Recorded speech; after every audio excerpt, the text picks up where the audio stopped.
महापौर आपण बसला काय नेमक्या शहराच्या समस्या सर्वात पहिले प्राधान्य असणार आहे काय सांगा? आपल्याला आता मी पूर्वी सांगितलंच, पाणी, स्वच्छता आणि आरोग्य हे शहराची प्रमुख अडचणी आहेत. त्या सर्व दूर करण्यासाठी जे प्रयत्न करता येतील ते सर्व करणार.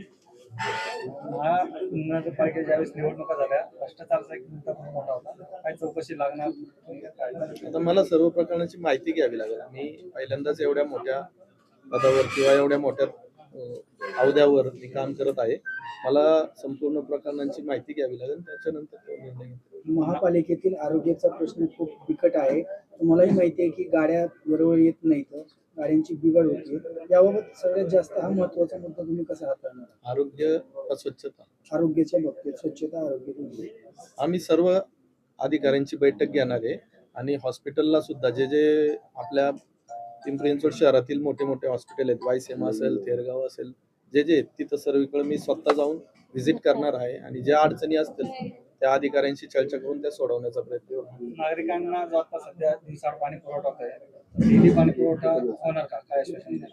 हार्डीकर साहेबांनी कालच सांगितलं, त्या ठेकेदारांनी दिरंगाई केल्यामुळं रामासखेडचं जे पाणी आहे ते आतापर्यंत येऊ शकलं नाही, परंतु ते ठेकेदारच या प्रक्रियेतून आता बाद होणार आहे आणि नवीन ठेकेदाराकडून मी माझ्या कार्यकाळातच रोज पाणी पुरवठा करून घेणार आहे.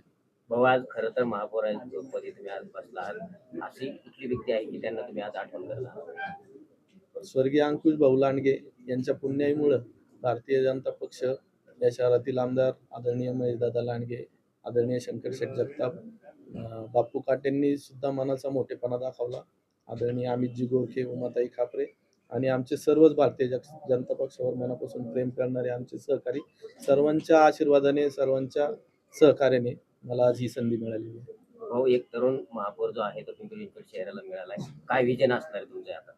या शहराची उंची कशी वाढवता येईल आणि देशात हे पिंपरी चिंचवड शहर जे आपलं आशिया खंडातील सर्वात टॅक्सेशनच्या बाबतीत सर्वात मोठं शहर म्हणून ओळखलं जायचं आणि आत्ता सुद्धा या शहराला त्याच प्रकारचा दर्जा कसा देण्यात येतील देशात, त्याच या दृष्टीने प्रयत्न. खरं तर पिंपरी चिंचवड महानगरपालिका कर्जबाजारी झालेली आहे, तर त्या कर्जबाजारीतून मुक्त करण्यासाठी काय उपाययोजना राबवाव्यात असं वाटतंय तुम्हाला?